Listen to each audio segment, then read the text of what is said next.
Bonjour, j'ai le plaisir de recevoir aujourd'hui mon fils Barnabé, qui est l'un des directeurs de la société de sécurité Alps Ox Service. Et nous allons parler d'un domaine que je ne connais absolument pas et dont il est, on peut dire, un peu un spécialiste, c'est celui de la sécurité. Alors la première question que je vais lui poser, et en tant que père, mais également en tant que curieux observateur de la vie de chez nous, c'est quel est le parcours qui mène finalement à la création d'une agence de sécurité? Alors oui, merci Steph de m'accueillir. Pour répondre à ta question, j'ai fait un CFC de viticulteur et pendant ces études-là, je m'étais toujours dit que je voulais faire un métier où je pouvais protéger les gens, les servir aussi et puis que le monde soit un petit peu plus en sécurité de manière générale. Donc c'était soit la police ou bien alors accompagner les jeunes comme éducateur. Et puis je me suis dit, bon, bah, je vais essayer la sécurité parce que j'ai besoin aussi d'arrondir un peu les fins du mois et puis d'être autonome financièrement. Et puis comment c'est venu dans la toute petite enfance ou bien ça a surgi à l'adolescence ou encore plus tard? Alors la sécurité, c'est venu quand j'ai commencé mon apprentissage. Quand j'ai fait mon CFC à l'école d'agriculture de Châteauneuf, je me suis dit qu'il fallait que je fasse un job que j'aime en plus pour pouvoir être autonome financièrement. C'était ça le but premier. Et c'était plus une passion que l'agriculture. Ouais, avec le temps, c'est devenu une passion, un plaisir. Et puis c'est ce que je réalise aujourd'hui, c'est d'avoir mon entreprise à moi. Et pourquoi alors, pour un Valaisan, même s'il vient de Colombie, de Bogota, pourquoi avoir utilisé une raison sociale, on va dire, américaine, avec Alp Ox Service Security? On comprend les mots service, on comprend le mot sécurité, mais pourquoi ce Alps Ox? Et d'où ça vient? Parce qu'on voulait, avec mes anciens associés, quand j'ai créé l'entreprise en 2013, quelque chose qui sort un peu de l'ordinaire que de reprendre les initiales de nos noms, prénoms, et puis de créer quelque chose avec sécurité après. Et on s'est dit qu'il fallait qu'on prenne des emblèmes de notre canton, donc c'était les Alpes, forcément notre chaîne de montagne qui nous protège de beaucoup de choses. Et puis le faucon, parce que c'était un prédateur qui est assez à craindre par les autres, mais qui a une attaque très rapide et qui arrive généralement du premier coup à attraper sa proie. D'accord, donc Voilà. c'est ce qui a guidé le choix de la raison sociale. Et ensuite, alors quelles sont les qualités en fait qui sont requises d'un bon agent de sécurité? Moi, je pense qu'il faut qu'on soit conscient qu'on doit aider les gens en fait dans le job. La sécu, c'est pas juste mettre des lunettes, une oreillette et puis dire oui, non à l'entrée d'une boîte de nuit. C'est que je pense qu'il faut avoir le côté humain, social aussi. Faut discuter avec les gens. Faut être flexible, faut être fiable et puis quelqu'un d'honnête aussi. C'est pas un job facile, mais on travaille beaucoup sur la psychologie. Et du coup, Lorsque vous engagez des agents de sécurité, il y a une procédure à suivre. Est-ce que vous avez un long entretien avec ou ça se fait simplement sur papier? ouais, c'est une bonne question. Chez nous, en tout cas, on a décidé de prendre le temps de recruter les gens et ça prend entre 45 minutes et 1 heure, ça dépend des personnes. Donc c'est un entretien tête à tête. C'est un entretien en tête à tête à notre bureau et on essaye de déceler en fait le but final de la personne. Si c'est de venir travailler pour subvenir à un besoin supplémentaire au niveau financier, arrondir les fins de mois ou alors se construire une maison ou voilà. Ou alors si c'est plutôt une approche de découvrir un métier et que c'est quelque chose comme moi qui me passionne et j'ai envie de faire quelque chose là-dedans du coup. Nous, c'est plutôt ça qui nous intéresse aujourd'hui parce que celui qui veut de l'argent, il peut faire n'importe quel travail. Mais nous, on veut plutôt des gens motivés parce qu'après, ça va se ressentir sur le terrain. Et alors, il y a une question là, la formation. Quelle formation il faut être?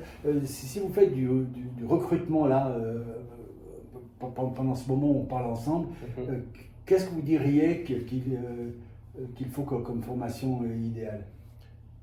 Nous, des prérequis, c'est comme à l'entretien, on appelle ça des bagages. Celui qui vient avec des acquis d'une autre entreprise, qui fait N'importe quel métier. N'importe quel métier, de la salle de défense, ou bien. Nous, on prend ça comme des bagages supplémentaires. C'est quelqu'un qui a déjà un vécu sur le plan professionnel. Et pour nous, c'est plus simple parce que ça veut dire qu'on sait que la personne est consciente de ce que ça veut représenter le travail de base. Nous, notre job, il se fait sur des horaires réguliers. sur les vacances, sur des périodes qui sont assez compliquées et de stress pour tout le monde. Du coup, nous, on a besoin d'avoir des gens qui sont quand même habitués à travailler et qui savent ce que c'est de se lever le matin. Ça, c'est pas, on est bien d'accord qu'il n'y a pas un CFC d'agents de sécurité.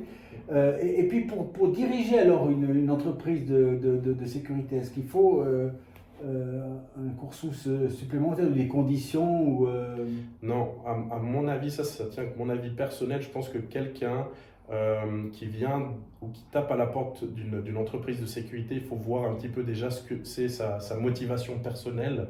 Et nous, à l'heure actuelle, on a des gens qui sont dans le milieu du bâtiment, on a beaucoup de gens qui sont du domaine de l'assistance socio-éducative, que ce soit travailler avec les jeunes, les personnes âgées ou les personnes handicapées. On a des gens qui bossent dans des bureaux ou des architectes. Alors, ça vient de tous les bords, mais il faut que les gens soient motivés par ce travail avant tout. Parce que, à mon avis, c'est tellement compliqué et dur que si on fait quelque chose comme ça, puis qu'on vient plus pour l'argent, on ne le fera jamais comme il faut. Donc, quand on dit compliqué et dur, vous avez quoi comme... on entend quoi par compliqué et dur pour un agent? Alors, à un entretien, je dis toujours, est-ce que vous êtes conscient qu'on est en Valais, que c'est petit, qu'on connaît forcément beaucoup de gens, qu'il suffit de sortir une fois dans la rue pour se faire saluer plusieurs fois. Et puis quand on porte un uniforme, généralement, on va avoir affaire à des gens, certainement du lundi au vendredi, ils n'ont peut-être pas passé les meilleurs moments de leur vie avec leur employeur ou bien avec leur job ou bien même en privé. Et ils vont se lâcher à un certain moment et ils vont se permettre de faire beaucoup de choses en dehors qui ne devraient pas le faire. Et nous, notre job aujourd'hui, c'est de filtrer ça puis se dire, ces gens-là, ils ne peuvent pas dépasser les limites quand ils viennent dehors. Nous, on doit sécuriser des établissements ou des événements. Et ces gens-là, ils ne peuvent pas faire comme ils veulent, même s'ils ont passé la semaine la plus chiante de leur vie.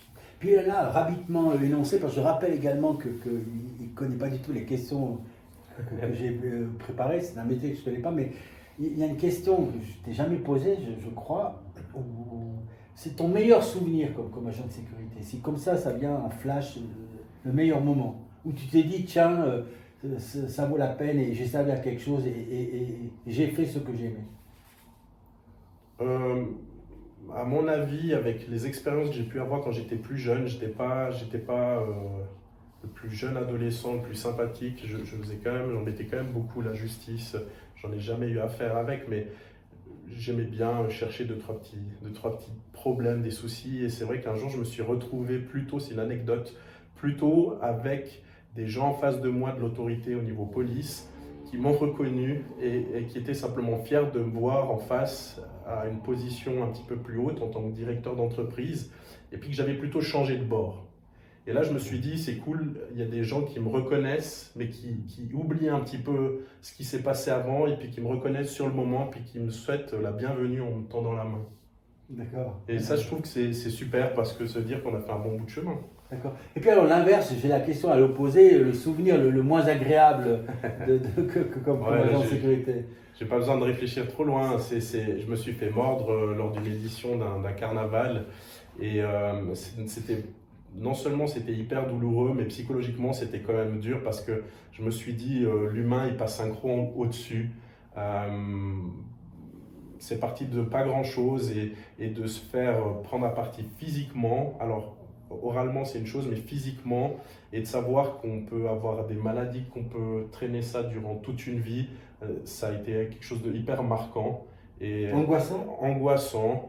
On va tout de suite à l'hôpital, on va tout de suite demander de faire des tests sanguins, etc.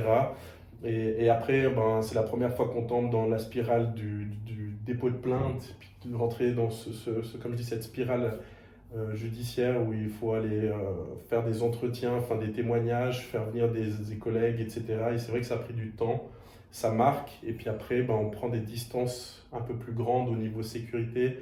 On laisse plus forcément les gens rentrer dans notre cercle.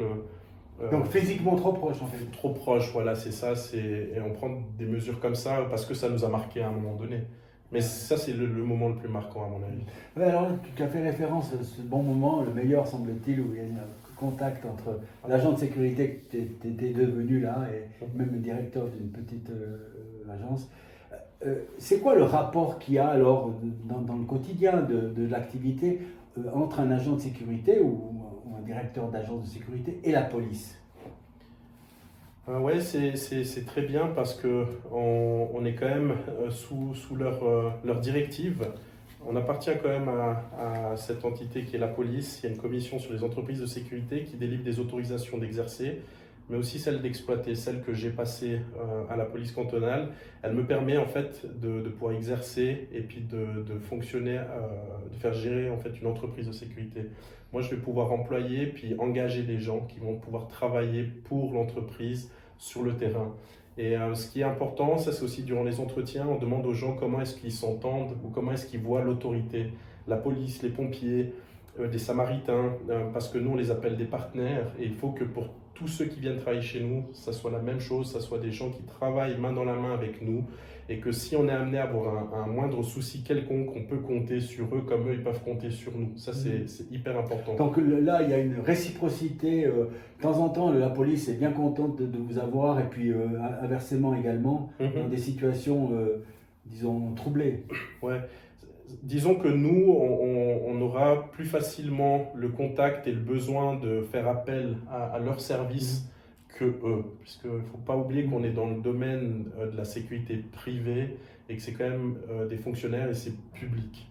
Donc on ne peut pas mélanger ces deux choses. Bon, j'ai assisté à certaines de vos opérations où il y avait, dans le public, dans des grosses manifestations, même tout proche d'ici, au jardin public, où il y avait des zones d'accès qui étaient protégées par des agences de sécurité, d'autres par la police. Donc là, il y a une sorte d'interaction presque c'est parce parce qu'on définit en fait à un moment donné que la place de la Planta, ça devient une zone qu'on va privatiser pour un événement, pour une manifestation. Et du coup, si c'est la ville ou bien peut-être la police qui exige cette chose-là, faire appel justement à une entreprise de sécurité pour renforcer un complément. On ne remplace pas le policier aujourd'hui puisque notre métier il est déjà de un pas protégé, on n'a pas de CFC non plus. Mais par contre, on peut être amené à accompagner puis à aider en fait et à soutenir surtout quand il y a des choses qui ne pourraient pas jouer. On est les premiers intervenants et puis après, on appelle ça l'escalade. Si ça va trop loin, on fait appel à la police. Et puis il y a des gens qui accèdent à ce métier par le plaisir ou le désir ou l'envie simplement de porter un uniforme. Je rejoins toujours l'entretien, on demande toujours si ça pose un problème à la personne de porter l'uniforme ou pas. La majorité des gens répondent tout le temps par non, ça ne me pose aucun problème.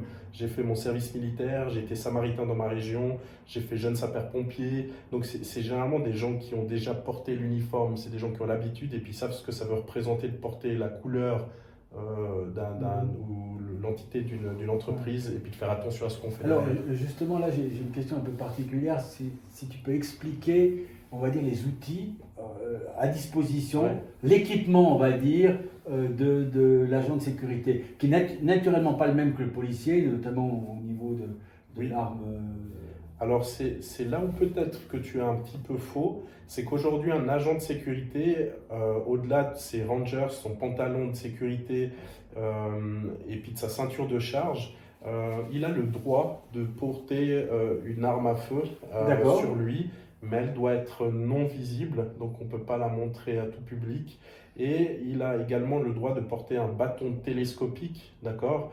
Tout ça, c'est réglementé par tout ce qui est Office fédéral sur les armes, etc. On passe un examen, évidemment, pour pouvoir le porter. Donc, ça veut dire qu'on se retrouve, en fait, à avoir une ceinture de charge avec un spray d'autodéfense, des gants pour la fouille, des menottes, un bâton télescopique ou une arme à feu.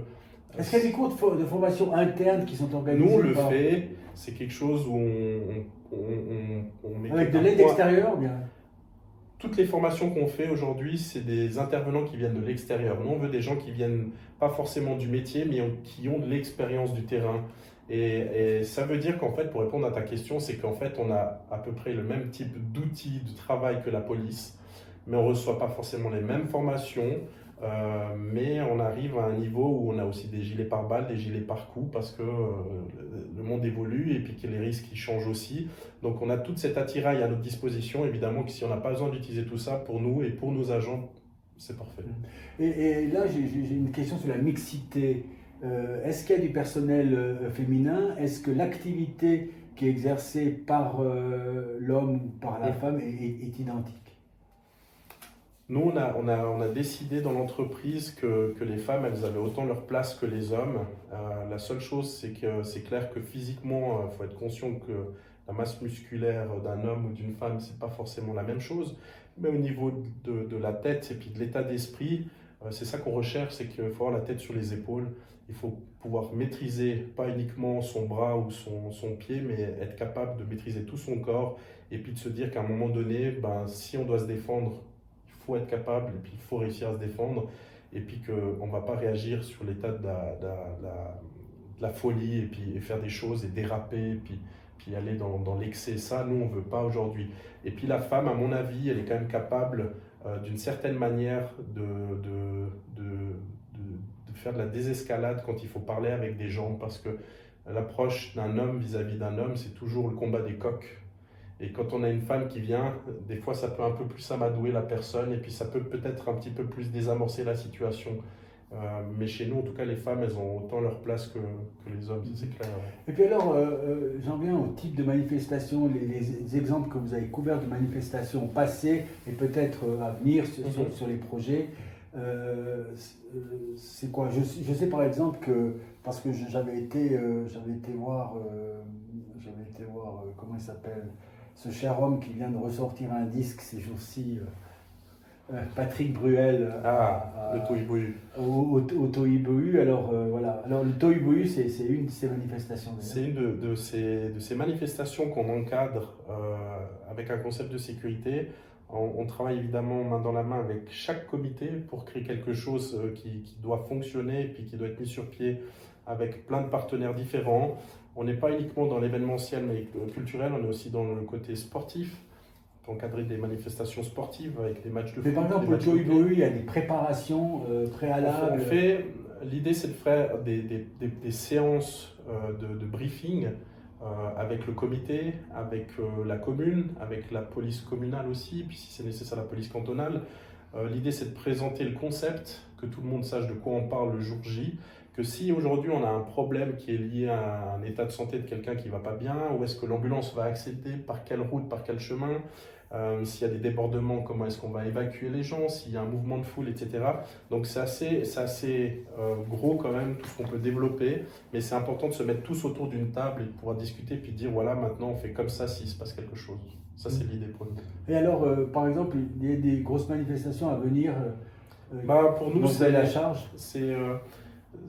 Après Covid, on va dire qu'il y a tout du renouveau pour nous, parce que ça fait 2 ans, on n'a plus forcément travaillé sur des gros événements, mais ça peut passer d'un carnaval, comme ça peut passer d'un festival, comme on peut arriver à la fête fédérale des fifres et tambours à Saviez, qui nous a été attribué comme mandat. Très certainement, c'est un des plus gros mandats qu'on a et qu'on va avoir à gérer. Ça ne me fait pas peur, mais disons qu'aujourd'hui, on a un côté où les gens, ils aiment notre flexibilité, ils aiment ce côté, bien malaisant, c'est un grand mot, mais voilà, que ce soit des gens de la région qui gèrent cette entreprise. Et à mon avis, nous, on est capable aujourd'hui de gérer des grosses manifs comme des plus petites, comme des demandes spécifiques de certains clients. Alors là, j'ai une petite question, je ne sais pas si c'est un secret de l'argent, mais des soirées privées, j'organise une soirée privée, j'ai besoin de 4 agents de sécurité, ça sera quoi mon coût? On parle toujours d'un tarif de base, un tarif horaire à l'heure par agent. On facture un service minimum de 3 heures de service par agent. Il faut rajouter, pour une soirée, il faut ajouter à ça une majoration de travail de nuit, donc une majoration qui s'élève à 10% dans notre branche de métier, entre 23h et 6h, les dimanches, les jours fériés. Il y a des temps de déplacement, des frais de déplacement. Ça a un coût, la sécurité aujourd'hui. Il y a des prix qui sont différents, ça dépend des entreprises, ça dépend le volume qu'ils ont, les collaborateurs, les structures, etc. C'est un business, c'est quand même de l'argent, mais c'est clair qu'aujourd'hui, si on doit compter à peu près à 50 francs de l'heure pour donc une soirée. Donc c'est charge compris, ça c'est le coût net de celui qui... Évidemment que c'est toujours hors TVA ces chiffres, mais on a une moyenne de 50 francs de l'heure, entre 48 et 50 francs de l'heure aujourd'hui, c'est quelque chose d'important aussi que je profite de dire, c'est que on ne va pas se jeter parce qu'il y a l'appât du gain, de dire que c'est un gros chiffre avec plusieurs zéros, ça va nous rapporter beaucoup d'argent, mais il faut aussi voir derrière ce que le comité souhaite et ce qu'ils ont envisagé, est-ce que ça tient la route ou pas, est-ce qu'on peut faire quelque chose, on peut bien travailler avec ce qu'on nous a proposé ou pas, ou est-ce qu'il faut peut-être corriger, amener des modifications, etc. Donc, l'argent, c'est quelque chose qui est forcément comme toutes les affaires, on met ça sur la table. Mais nous, aujourd'hui, on n'est pas non plus d'accord de travailler avec le minimum. Ça veut dire qu'on préfère toujours avoir un peu plus. Ça veut dire que le client il doit être conscient qu'il doit toujours payer peut-être un peu plus, mais faire avec le minimum. S'il arrive quelque chose, c'est trop tard. Donc ça, c'est aussi question de garantir un risque. Oui, parce que de prudence aussi. Voilà, parce que nous, on est un peu comme les assurances. On coûte certainement beaucoup d'argent quand il n'y a rien. Mais quand il y a quelque chose, on est quand même content qu'il y ait ce service-là et puis que ça a été fait comme il faut. Alors, j'avais préparé une question, mais je crois que tu as déjà répondu, c'est sur le mode de préparation. Mais dans cette question-là, j'avais inclus un autre aspect. Est-ce qu'il y a un débriefing? Donc, il y a une grosse manifestation qui se base, et est-ce qu'après, les acteurs, les intervenants, la police, les services infirmiers, les pompiers, etc., est-ce que vous vous réunissez et est-ce que vous échangez ou bien pas? Oui. Alors, ça dépend des événements, mais les gros événements aujourd'hui qui engagent beaucoup de personnel, où on peut pendant plusieurs jours peut-être interrompre la circulation d'un quartier, devoir faire des fermetures de route, etc. On est obligé à la fin de débriefer puis de regarder ce qui a bien joué, c'est une chose, mais c'est plutôt ce qui n'a pas été, pour pouvoir corriger pour l'année suivante et pas faire les mêmes erreurs. Et débriefer, c'est pas uniquement avec les partenaires, c'est aussi avec les agents. Il faut savoir qu'on a des chefs d'engagement, on a un chef d'engagement sur une manifestation, il ne peut pas tout voir, être partout au même endroit. Il doit faire confiance à ses hommes, mais aussi à ses responsables de groupe. Et c'est eux qui vont remonter les informations qui n'ont pas été sur des secteurs comme le contrôle d'accès, la surveillance extérieure de la zone de manifestation, des patrouilles au niveau du maintien de l'ordre à l'intérieur. Et tout ça, le but c'est de faire remonter justement à cette séance, mais il faut que ça soit fait juste. Il faut qu'on ait des bonnes informations puis qu'elles soient bonnes. Alors, j'ai suivi naturellement l'éclosion de l'entreprise. Je sais pas, elle date de quand d'ailleurs? Alors, la date exacte. Alors c'est le 12 c'est le 12 ou le 13 décembre 2013 qu'on a fondé cette entreprise. Et le 12 ou le 13 décembre 2023, on a fêté les 10 ans. Voilà, j'ai suivi ça, à peu près l'âge de l'index d'ailleurs, puisque c'est la seule publicité qui a sous le site depuis le départ. Je suis très fier de ça. Mais le développement, comment anticiper en quelque sorte? C'est quoi le développement de cette entreprise, disons, dans 5 ans? Maintenant, on a vu qu'elle s'était développée de quelques hommes, qu'il y en a un peu plus, oui. Que vous concurrencez quand même pas mal les grosses entreprises sur des oui. manifestations importantes. Et la suite, disons... il faut savoir qu'on a commencé, on était une quinzaine d'agents, aujourd'hui on est une trentaine, on a 3 collaborateurs à plein temps. On est très bien encadré au niveau administratif aussi. Notre idée aujourd'hui, c'est plutôt de se renforcer sur certains services qu'on n'offrait pas forcément avant la crise du Covid, mais qu'on a vu que pendant le Covid, on pouvait tout à fait être capable de faire ce genre de choses. Du coup, on développe un peu plus cet aspect-là. On essaie de trouver aussi au niveau du matériel et de l'équipement des choses qui sont beaucoup plus pratiques pour nos agents aussi. Plus facile à porter aussi, de trouver beaucoup de petites choses comme ça qui vont nous aider à démarcher des clients différents qu'on n'avait pas forcément avant parce qu'on n'avait pas forcément la structure ou bien les personnes pour le faire. Dans 5 ans, à mon avis, l'entreprise, si elle continue à grandir comme elle le fait maintenant, elle peut faire la différence et peut-être arriver, je dis tout le temps, dans le top 4 ou le top 5 des entreprises en Valais. Et puis faire concurrence aux plus gros, oui, sur certaines choses, parce qu'en fait, nous, on est capable d'offrir des choses que ces grandes entreprises ne peuvent plus faire parce qu'elles sont trop grandes. Comme quoi, par exemple? On sera beaucoup plus soucieux de faire certaines choses qui sont peut-être un peu trop chiantes pour les grandes, mais par contre, que pour le client, c'est hyper important. On prendra le temps, s'il faut, peut-être de fermer les fenêtres d'un chantier Et peut-être que les grandes entreprises proposeront jamais ça, diront non, mais si je dois fermer 250 fenêtres, je ne vais pas pouvoir le faire. Alors nous, on va voir ce qui est faisable, mais on va mettre en avant des petites choses comme ça, des petites subtilités qui peuvent mettre la puce à l'oreille du client, se dire ah ouais, mais ça c'est quand même beaucoup plus sympathique, beaucoup plus cool, mais je vois qu'aussi l'entreprise elle est quand même professionnelle. Si on peut le faire, c'est vraiment top. Et le service, je dirais à la dernière minute, c'est aujourd'hui ce qu'on doit aussi être capable d'offrir. Nous, on peut encore le faire aujourd'hui. Ça devient de plus en plus compliqué, mais à mon avis, les grandes entreprises, de faire du dernière minute, ça devient de plus en plus compliqué pour elles aussi.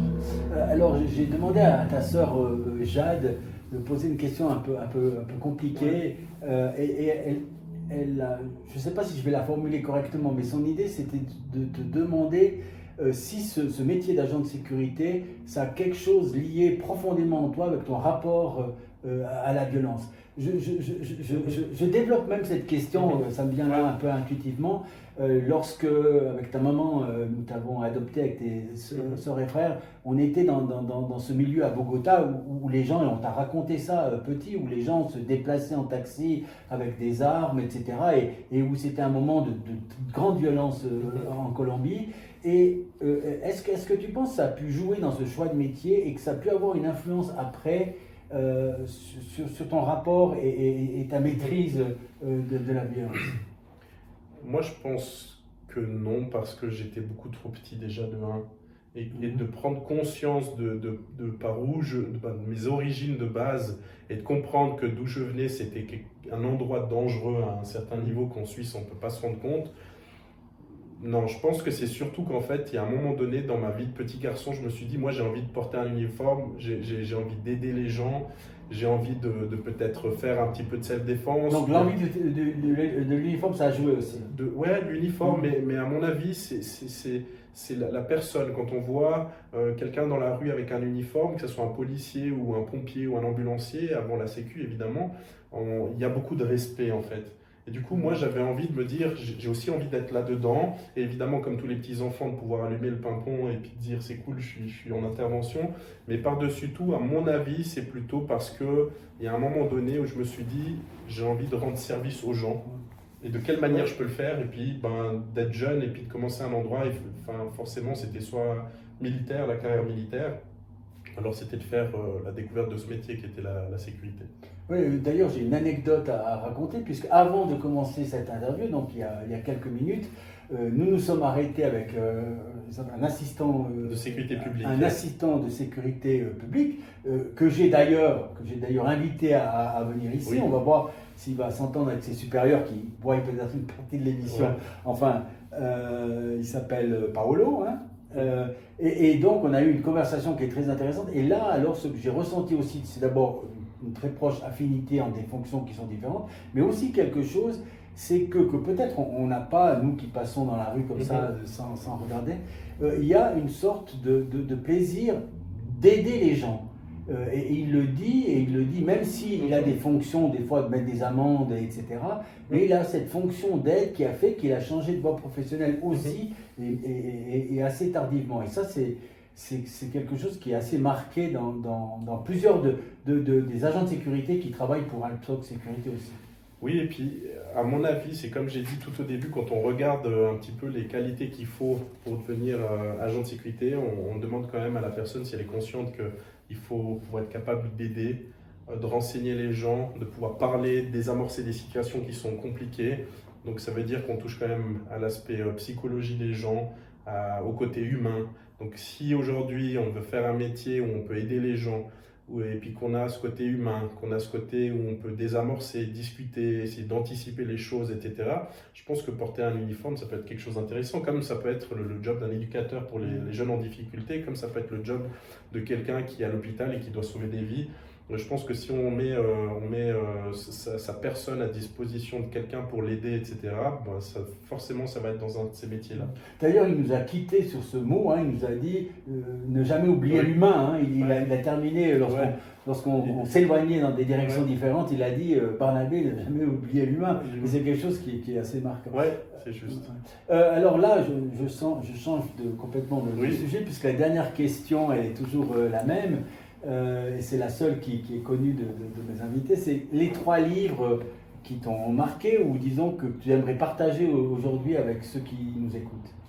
Donc moi j'ai réfléchi un petit moment, puis il y avait quelque chose qui m'avait bien marqué quand j'étais plus jeune, c'était Le Tribunal des mineurs de Jean Zermatten. C'était un livre qui s'appelle Les petits tailleurs et autres histoires. J'avais beaucoup apprécié parce que... Petit tailleur et autres histoires. Voilà, et j'avais beaucoup apprécié parce que on essayait justement de nouveau de parler, de discuter, d'aider ces jeunes en difficulté à se réinsérer dans le système.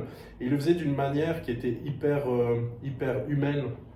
Peut-être que ça a changé aujourd'hui, on peut plus se permettre, mais je trouvais que l'approche était quand même assez intéressante, de pouvoir laisser une chance en plus à un jeune de se réinsérer et de ne pas forcément le condamner d'un coup. Bon, après, ça dépendait de ce que c'était, mais il était hyper intéressant. Puis je crois qu'il y a 7 ou 8 petites histoires donc, qui racontent ce qu'il a vécu, partagé. Ça, c'est Jean Zermatten. Jean Zermatten. Et ensuite, moi, j'ai Torgal. C'était une série, c'était plutôt... La bande dessinée. Bande dessinée, plutôt un peu science-fiction. Mais c'était un gars qui partait dans la découverte de nouvelles contrées. Puis, il se retrouvait face à l'inconnu à chaque fois. Et puis, voilà, c'était comme un soldat et qui devait faire face à plein de problématiques, à plein de gens différents, des choses comme ça. Et il y a il y a plusieurs chapitres et je trouvais super sympa. Et puis en plus, la bonne tête du Viking, voilà.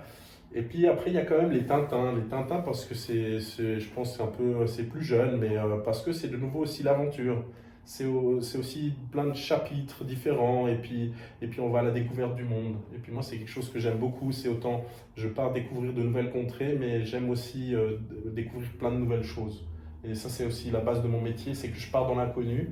Je ne sais pas de quoi est fait ma soirée ou ma journée, mais je sais m'adapter en fonction et je trouve que voilà, tous ces petits livres, ça place chez moi. Tu m'avais dit que tu avais une surprise, tu as renoncé à la surprise. Non, mais je ne pourrais pas... Parce que j'en ai eu une, moi, de surprise aussi. Alors, le troisième, honnêtement, si j'avais dit au-delà de Tintin, c'était quand même le livre que tu as écrit sur la venue de mes sœurs et moi en Suisse.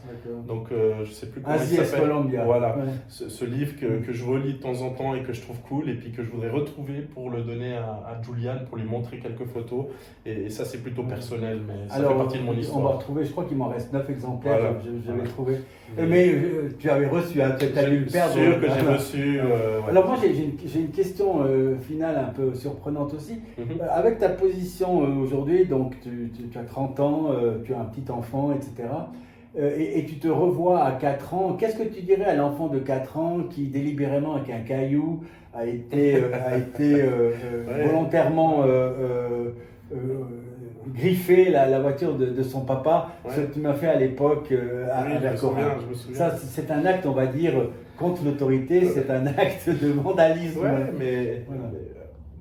C'est quoi la bonne position à adopter? La première chose, c'est que je sais que c'était réfléchi. Même si j'avais 4 ans, c'était intentionnel. Hein, c'est réfléchi, donc c'est intentionnel, mais c'était pour faire passer un message.